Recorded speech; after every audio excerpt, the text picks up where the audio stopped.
Hi. Hello all.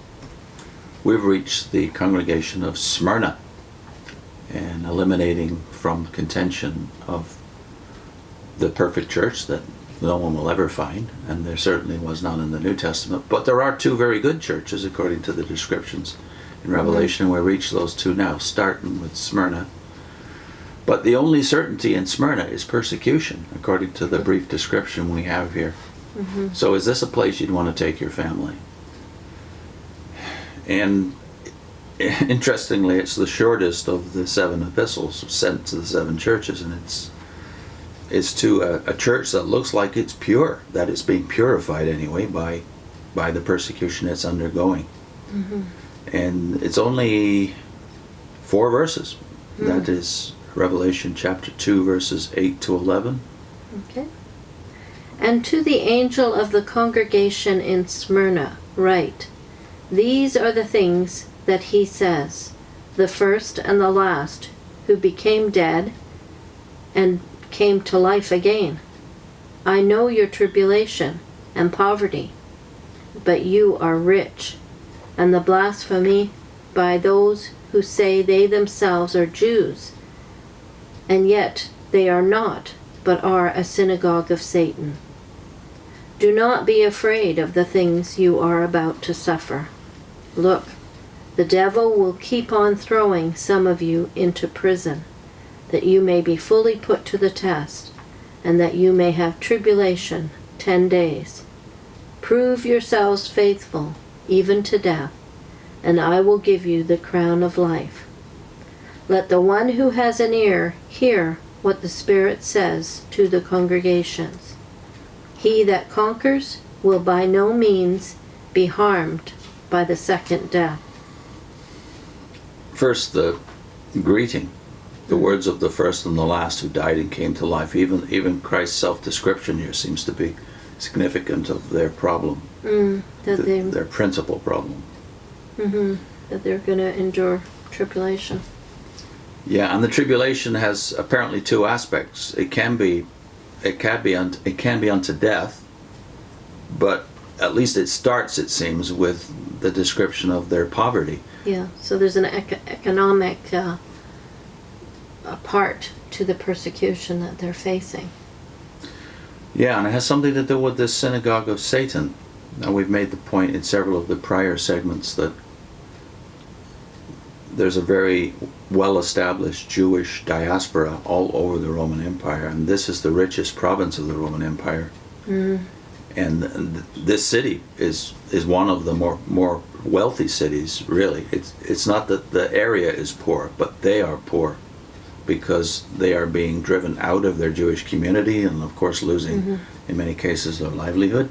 Yeah, because the synagogue was not only the center of the teaching, and the Christians were attending synagogue until they were driven out, but it was also the social aspect of the community, and so a lot of the business and the economics and the fabric of their living. It was like a community center in that sense as well. And when you're driven out of it, you're going to experience losses, sometimes even financial losses.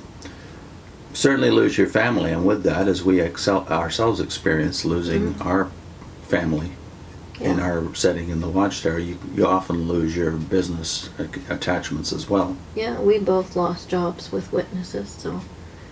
What is the connection to Satan here? Well, unfortunately, this text has been used by anti-Semites over the centuries to characterize all Judaism, but no, not everywhere is this the case. But in this particular setting, Smyrna, it is definitely the case that Satan, the devil, is using the synagogue, the true religion, as it were, against those who fulfill that true religion by believing in Jesus as Messiah. Yeah, who recognized the Messiah. Who himself had been put to death, as he alludes to in the final salutation when he says, he who has an ear, let him hear what the Spirit says to the churches. The one who conquers will not be hurt by the second death. Christ himself rose from the dead, as he reassures the congregation in the very first line. But back to the Synagogue of Satan for a sec. Failing to stop the Christian witness by economic persecution, then they have, as they had elsewhere in the book of Acts, to agitate and therefore use their economic clout with the Roman government or the governors to make the persecution more overt, throwing them into jail here in verse 10, into prison, testing them. But Christ reassures them that if they are faithful unto death, he will give them the crown of life. So if Satan can do nothing more, as Christ himself says, fear not him who can only kill the body and after that can do nothing more. So even Satan does not have the power to raise from the dead or to ultimately destroy. God is the one who executes the judgment which results in the second death alluded to in verse 11. Prove yourself faithful even to death, and I will give you the crown of life. So yes, they might die on this sphere, but it's not the end. Yeah. Barclay has something intelligent to say about this, as does William Ramsay. Okay, Barclay says, in Smyrna, above all places for a man to enter the Christian church was literally to take his life in his hands. In Smyrna, the church was a place for heroes. He also says, in verse 10, we see the honesty of Jesus Christ. He never offers his people an easy way. He offers them suffering, imprisonment, and trial. No one can ever say that he was induced to follow Christ on false pretenses. W.R. Maltby once said that Christ promised his people three things: that they would be in constant trouble, that they would be completely fearless, and that they would be absurdly happy.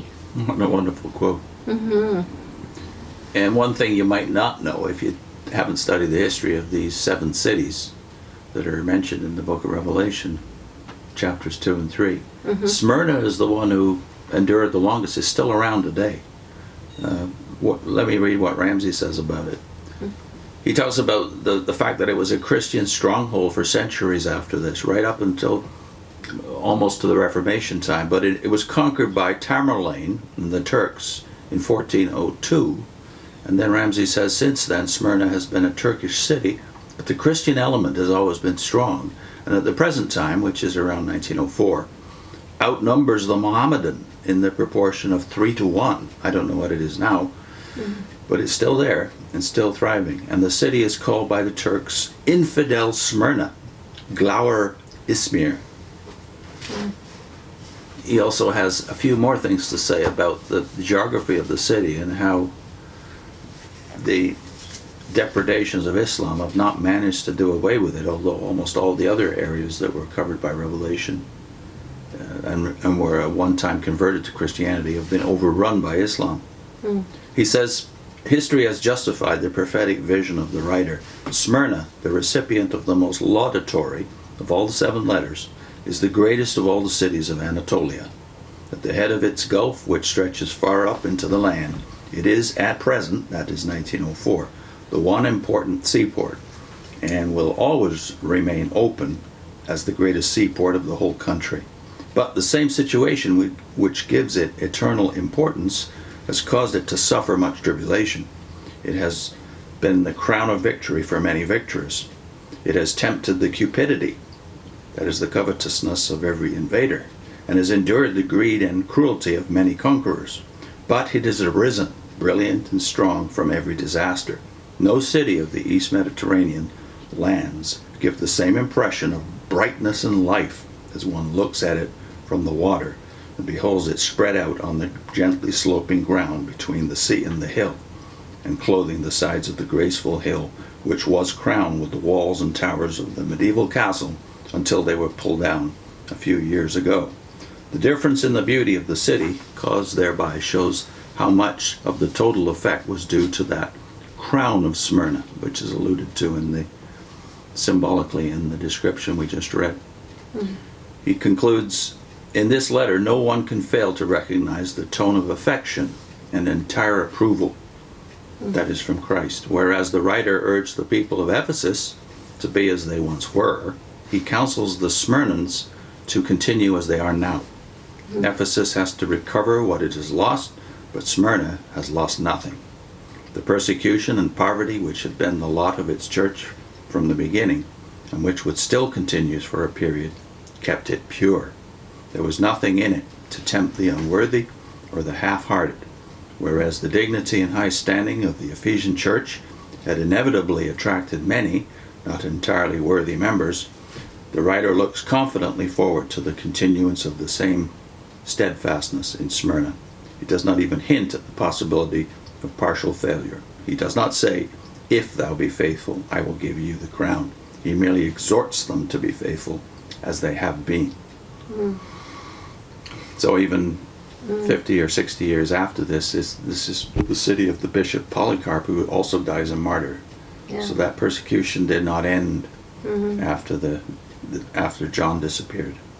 I couldn't help while you were reading it, but to think that because the letter to all the churches show you the difference in people in the churches, you're going to find different spiritual levels, or faithful, or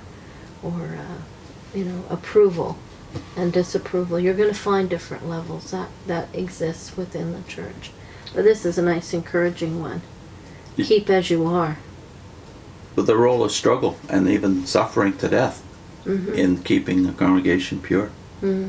Yeah. I'll link to a video that Vivian wanted to do on how I finally got Revelation. It was the book by Michael Gorman, Reading Revelation Responsibly, that gave you that. That helped me a lot. That new phase in your development. Yeah, it was opening my eyes to new understanding. And I had very little on the book of Revelation. Very little desire to read it. Yeah? Yeah. Yeah. So that's on your screen, how I finally got Revelation. And that was in a bunch of videos we did derived from the Finished Mystery. That book you all know. And I'll also put it on the screen the first link to the very first of that series, where we contrasted what the Watchtower has said with what the commentators of Christendom have said about the book of Revelation, the Apocalypse.